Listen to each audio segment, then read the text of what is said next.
चलो देखना दोस्त, टेस्ट 21 मैथ का अपने 20 टेस्ट 20 है ना, 20 वीडियो तो बना दिए थे और इसमें 21वां पार्ट है इसका। ठीक है, चलिए सवाल शुरू करते हैं।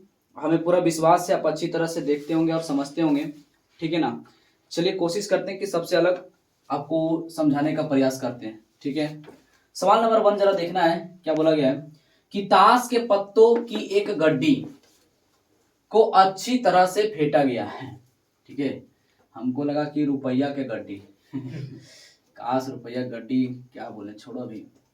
अच्छी तरह से फेंटा गया है एक पत्ती यदृश मतलब होता है बिना देखे। जैसे ताश होता है ना, ताश के पत्ती, तो उसमें से कोई बोलता है ना कोई बिना एक देखे निकालो। ठीक है, तो यदृश निकाली जाती है, बिना देखे निकाली जाती है। तो इक्का होने की क्या संभावना होगा? इक्का मतलब होता है ए, इसको हम सब देहाती में कहते हैं मुन्ना। क्या कहते हैं? मुन्ना। ठीक है, इक्का, कोई दिक्कत यहां तक नहीं ना? तो पहले तो ये पता होना चाहिए कि इक्का पूरा, पहले कुल पत्तों की संख्या कितना होता है पता है? तो कुल पत्तों की संख्या 52 होता है। कितना होता है? 52। और हमेशा 52 में से केवल 4 ही पत्ती जो होता है जो इक्का होता है, 4 पत्ती ही इक्का होता है। तो यहाँ पर ये समझे, हमसे पूछा है कि यदृश निकाला जाता है तो इक्का होने की संभावना क्या होगा। तो हमने अगर पिछला वीडियो आपने देखा होगा या प्रायिकता अगर पढ़ा होगा तो आपको पता है कि कुल संभावना जो होता है जो हर में जाता है, कुल संख्या जितना होता है वो कहां जाता है? नीचे। और जो संभावना होता है आने की या घटना घटने की वो कहां होता है? ऊपर, माने अंश में। ठीक है, तो कुल संभावना कितना है? ताश के पत्ता कुल कितना होता है भैया? 52। कितना होता है? 52। और हमसे पूछा इक्का होने की, तो इक्का होने की कितना है? आप 52 पत्ती लिए तो 52 में से इक्का कई बार आप निकाल सकते हैं? 4 ही बार ना, कि 5-6 बार आप निकाल देंगे? ऐसा है संभव कि 10 बार निकाल सकते हैं आप? नहीं ना। तो इसलिए कि इक्का आप कई बार निकाल सकते हैं? 4 बार। तो इसलिए बटा में 4, इसको कहते हैं संभावना, है ना। आई हो गया कुल परिणाम। ठीक है ना। अब यहाँ पे देखो, इसको मारा पीटी कर दो, 13 चौक 52, बोले तो 1/13, इसलिए हमारा करेक्ट आंसर ऑप्शन नंबर क्या होगा? बी, है ना। B4 क्या होगा भैया? B4 बुलाती है मगर जाने का नहीं रे। ठीक है ना। चलो ठीक है, अगला सवाल करते हैं। सवाल नंबर 2 देखना है दोस्त, क्या बोला गया? यदि दो समरूप त्रिभुज के क्षेत्रफल का अनुपात 64:121 है तो इसके संगत भुजाओं का अनुपात क्या होगा?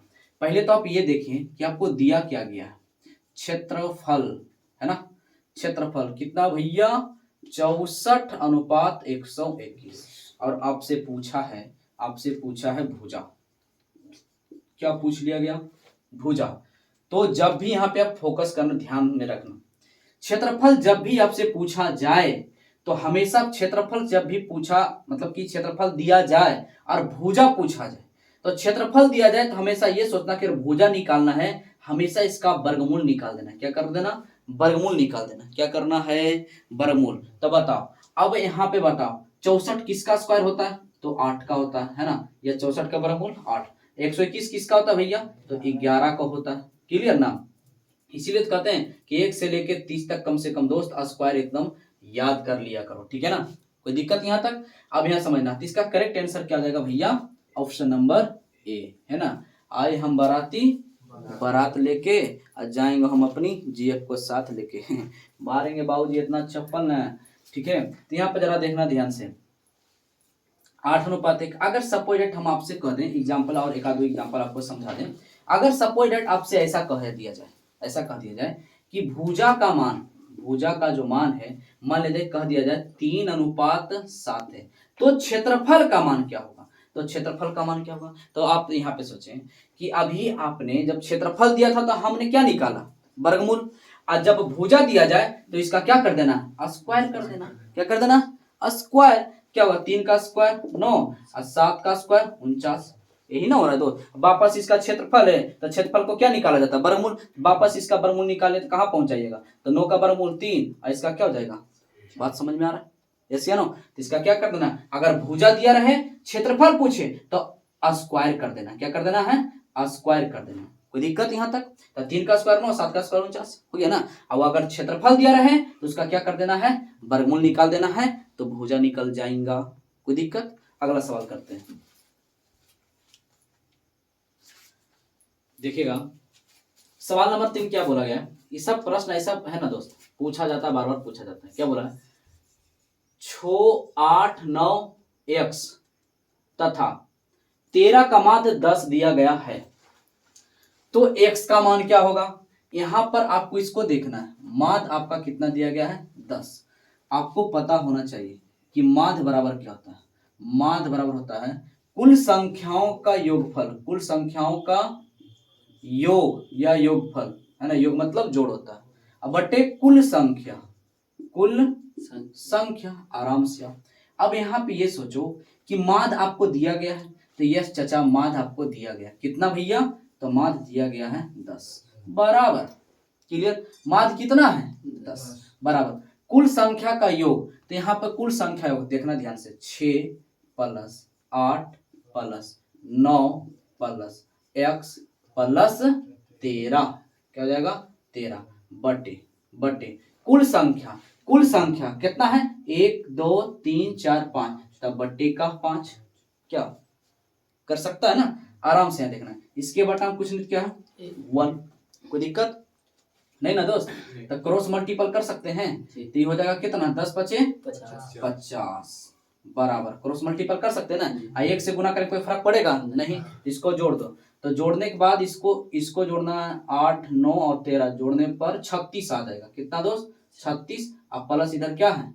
x प्लस ही बचा ना, इसको तो ऐसा नहीं सोचना कि 36x कितना होगा, 36x कर देगा, तो जैसे ही करेगा कि गुना में हो गया दोस्त, ये गुना में हो गया, तो जखन ये बोरा में चल जाओगे, ठीक है? तो हो गया प्लस है, तो पल से मौसा ही रहना, चूंकि जुटेगा नहीं, ठीक है ना? अब आराम से समझना, ये 36 इधर उछाल के आएगा, इसको ढकिया देगा x तक, किधर आएगा? माइनस में, प्लस वाला कहाँ चलाएगा? माइनस में, तो इधर आके माइनस बराबर का x। अब घटाएंगे तो कितना बचेगा? 10 में से 6 गया तो 4, और 4 में से 3 जाएगा तो 1, बदले तो 14, तो x बराबर कितना आया दोस्त? 14। x बराबर कितना आया? 14। हमसे x का मान ही तो पूछा गया है, तो हमारा ऑप्शन नंबर क्या हो जाएगा? सी फॉर चंदन भैया। कोई दिक्कत दोस्त नहीं ना? अगला सवाल करते हैं। सवाल नंबर 4 देखेगा, इसमें क्या है? इनटू है, गुना है, cos 1 degree, cos 2 degree, cos 3 degree, है ना, डॉट डॉट डॉट इसी प्रकार से कहाँ गया है? cos 90 तक। इसके बीच में क्या है? 4 5 6, इसी तरह से। आपने cos 1 डिग्री का मान नहीं याद किया होगा, है ना? 2 4 5 इसका मान याद है? नहीं। लेकिन यहाँ पे इस तरह से दिया गया है, ये गुना के रूप में, जरा समझना ध्यान से, किस रूप में है? गुना के रूप में। आपको पता होना चाहिए, क्या हमने याद करवाया था, कितना बार याद कराया कि sin 90 cos 90, हम 90 बोलते हैं ना तो पैक नहीं बनाता, देखता है, अरे बनाओ 90 रे, 90 नहीं बोलता, बनाओ 90 रे समझ रहा है? टाइन 90 90 हुआ 90, ठीक है? तो sin 90 cos 90 tan 90, तो पता ही होना चाहिए। इसका क्या होता है? बीच वाला आंसर, बीच वाला आंसर, तो बीच में क्या है? आई, तो आई हो गया ना? अरे भैया एक ही तो है, एक, और यहाँ पे क्या है? ओ 0, यहाँ पे ए से मतलब अपरिभाषित को क्या बोलते हैं? इनफिनिटी, है ना? कोई दिक्कत यहाँ तक नहीं? यहाँ देखो हमसे क्या पूछा है लास्ट में, हम किसी का मान तो जानते नहीं, केवल हम किसका जानते हैं? cos 90 का। cos 90 का मान कितना होता है भैया? 0। यहाँ पे cos 0, तो यहाँ पे आराम से सोचो कि cos 90 का मान कितना हो जाएगा? 0, और 0 गुना कुछ भी क्या होगा? 0। कोई दिक्कत यहाँ तक नहीं ना? तो ऑप्शन नंबर हमारा करेक्ट क्या हो जाएगा? Option number B. अब B4 क्या होगा भैया, है ना?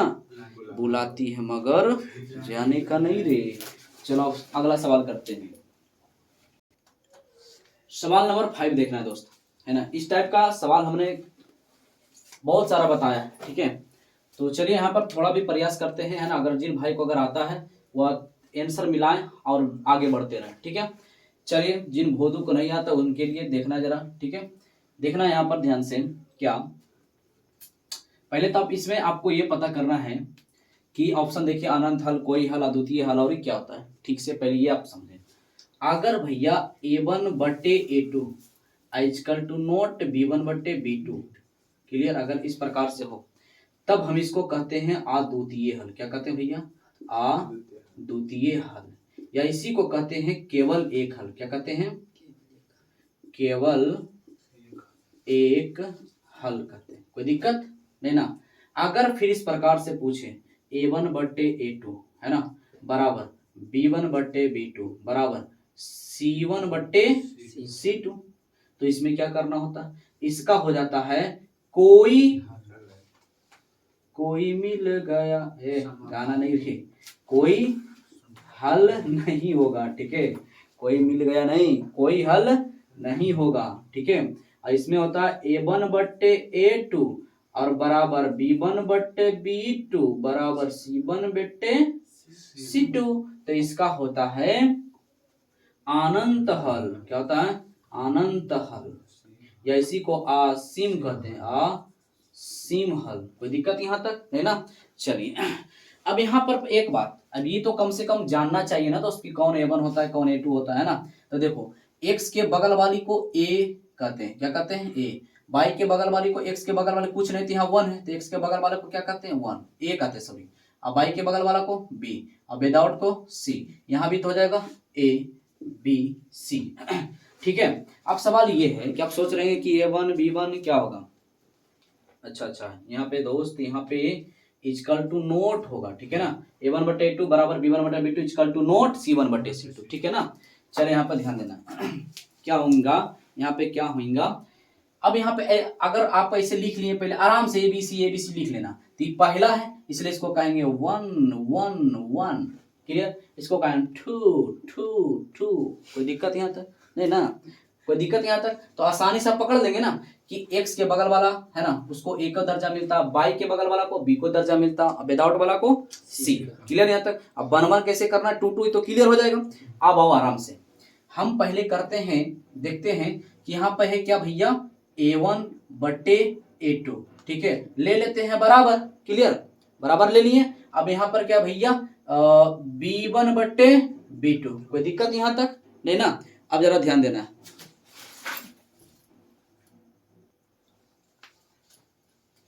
ध्यान देना। तो यहाँ पर अब जरा ये देखना है A1 कितना भैया 1, ये हो गया 1 बटा A2 कितना भैया 3, तो 3 बराबर B1 कितना भैया तो 2, तो 2 और B2 कितना है तो 6। तो यहाँ माइनस ही ध्यान देना, यही तो गड़बड़ होता है, माइनस प्लस पर भी ध्यान देना होता है, ठीक है ना। तो माइनस का 6, अब काटेंगे भाई तो 2 तिहाई, क्लियर यहाँ तक। अब एक बात बताओ, ये आया 1/3, आई है माइनस का है ना 1/-3, क्या ये बराबर है दोस्त, अरे बराबर है नहीं है बराबर, यहाँ भी नहीं होगा बराबर। तो कौन सा रूल फॉलो कर लिया, ये वाला अद्वितीय हल वाला। किसको फॉलो कर गया, अद्वितीय हल। जब पहले बराबर है या नहीं तो आगे जाने से कोई फायदा नहीं, बराबर C1 C2 क्यों करें हम, ठीक है। तो किसको फॉलो कर लिया, अद्वितीय हल। कहाँ है भैया अद्वितीय हल, ऑप्शन नंबर C है ना। C4 चाहत तो है तुम्हें पाने की, लेकिन बीच में मैथ का सवाल जो है, ठीक है ना। हाँ कोई दिक्कत यहाँ तक। तो यहाँ पे इसको भी आप थोड़ा सा ध्यान रखें और इसको भी ध्यान रखें, ठीक है। चलो एक चीज और इसमें बताते हैं आपको, ठीक है ना।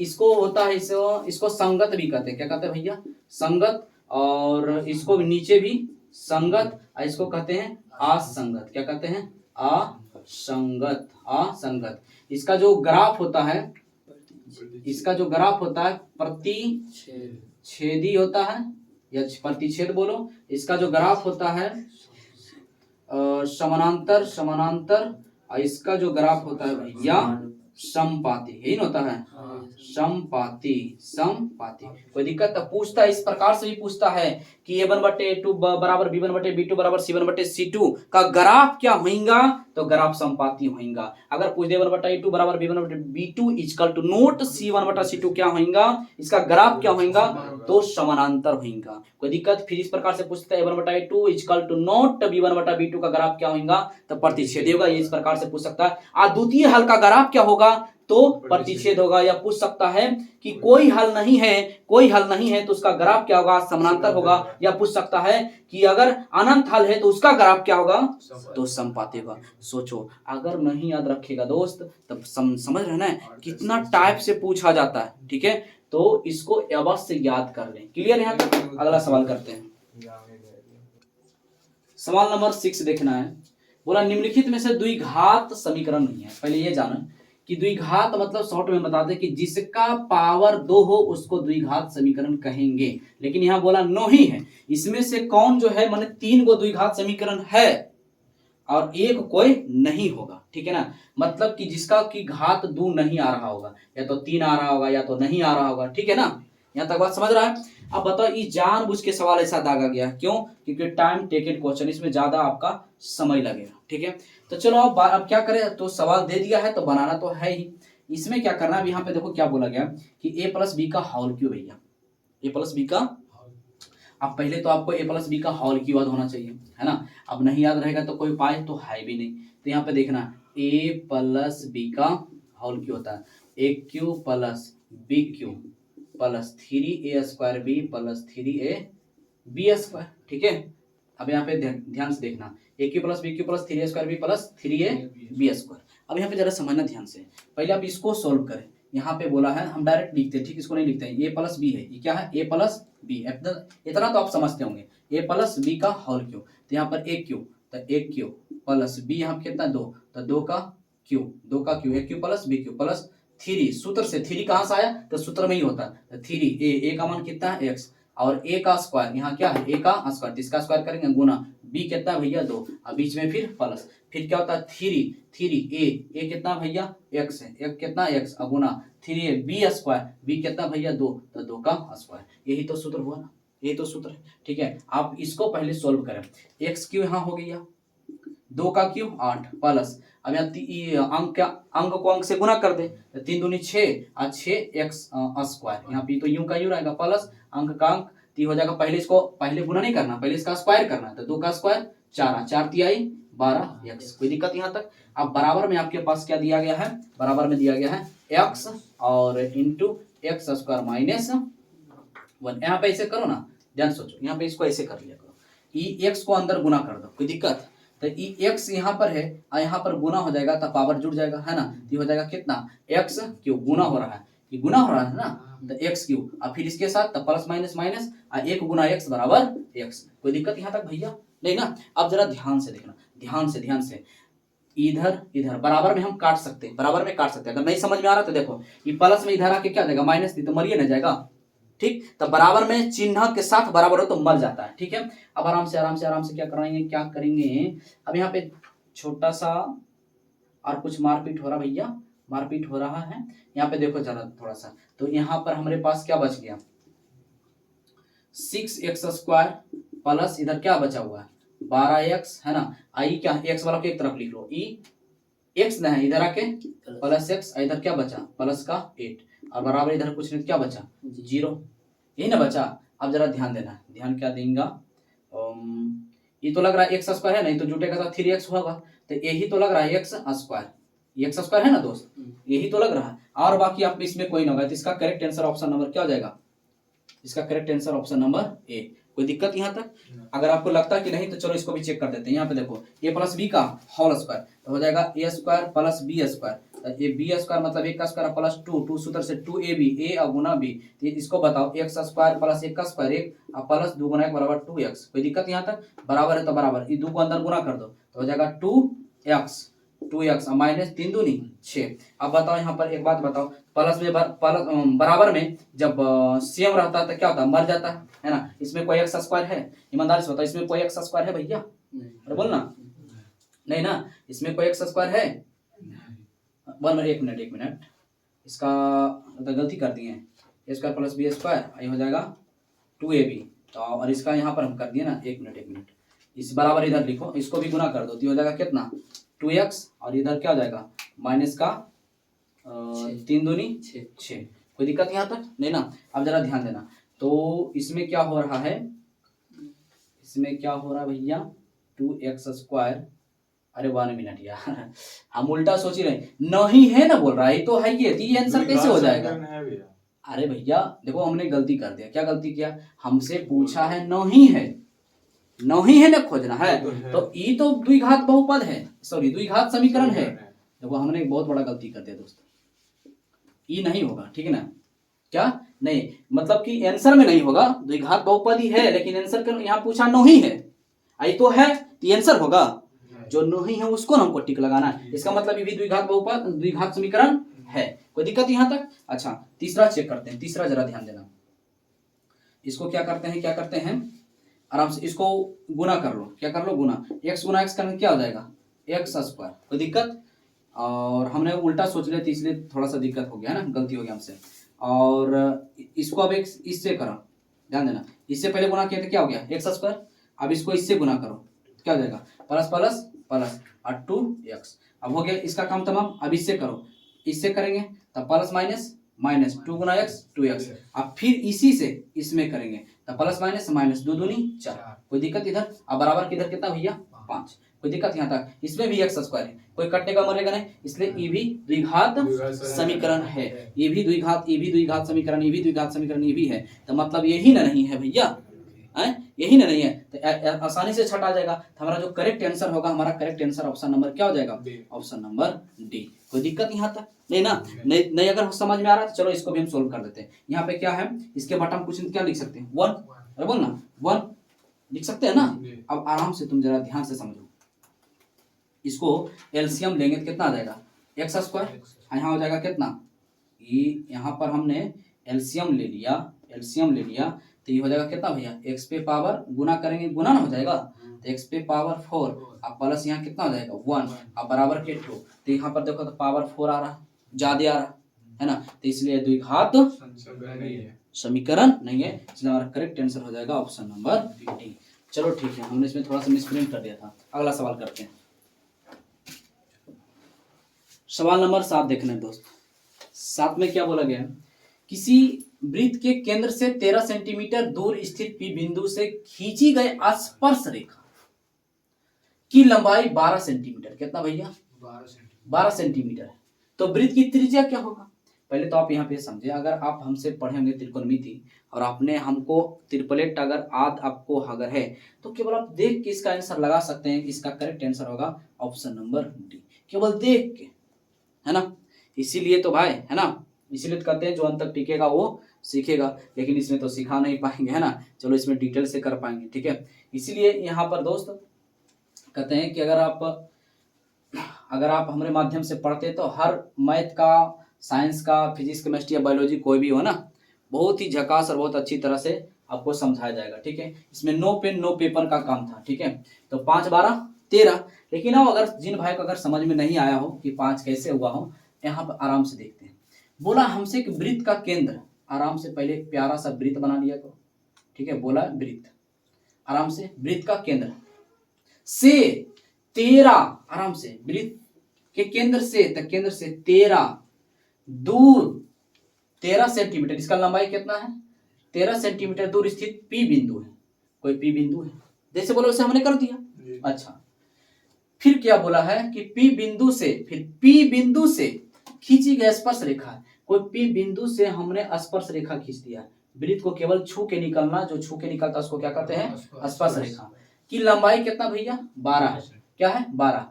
तो वृत्त की त्रिज्या, अच्छा केंद्र से इस परिधि को अगर यहाँ छुआ दे तो इसी को तो हम सब त्रिज्या कहते हैं, यस या नो, इसी को त्रिज्या कहते हैं।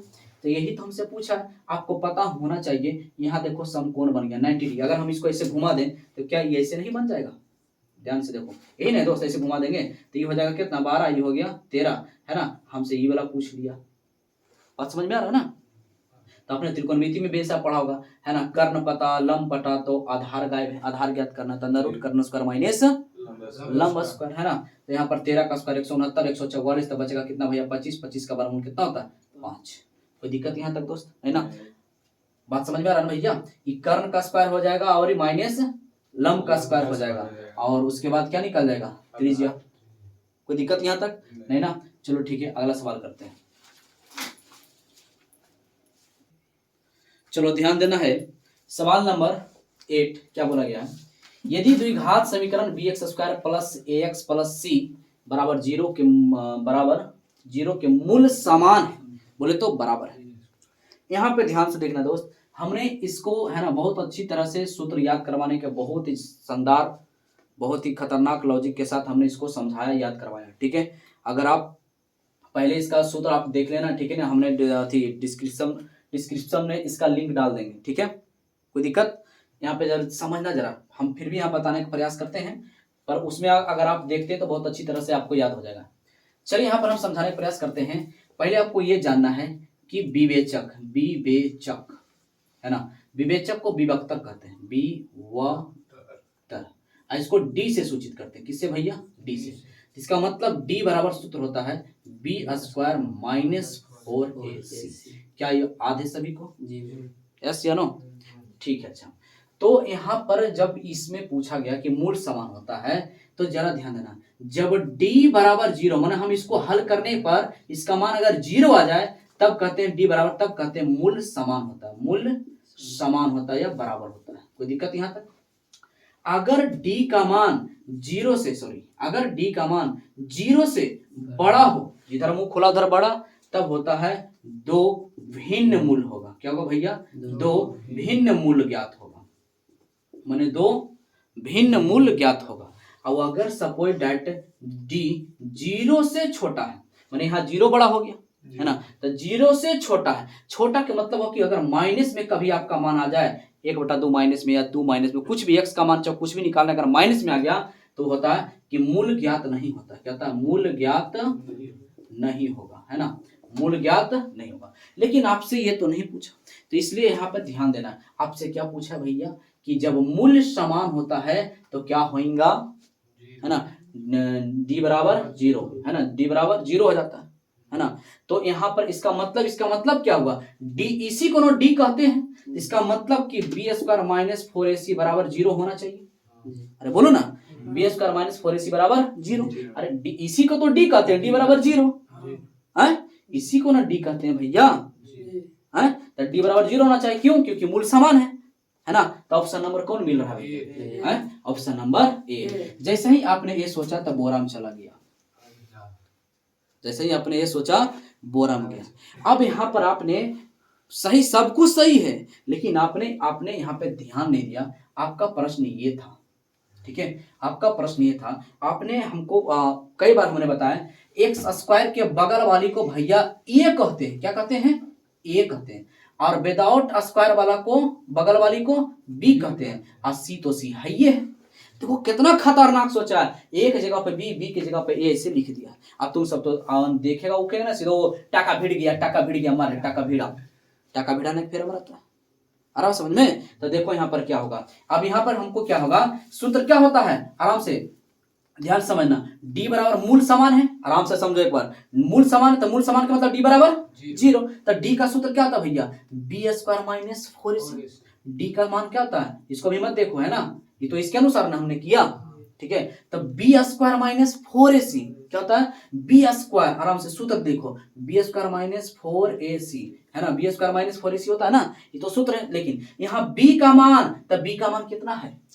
a, तो यहाँ पर a आई पर स्क्वायर, इसलिए स्क्वायर, यहाँ माइनस है तो माइनस 4 गुना a, एक जगह पे कौन है? एक जगह पे भैया b है, आए हो दादा, है ना, और सी पे भैया सी है, अब बराबर में लड़ुआ, कोई दिक्कत नहीं ना। तो बताओ भैया इसका आंसर अब टाका भिड़ा, अब भिड़ाने के लिए आ रहा है, अब कौन सही होगा? किससे भिड़ गया, किससे लड़ गया, बताओ भैया।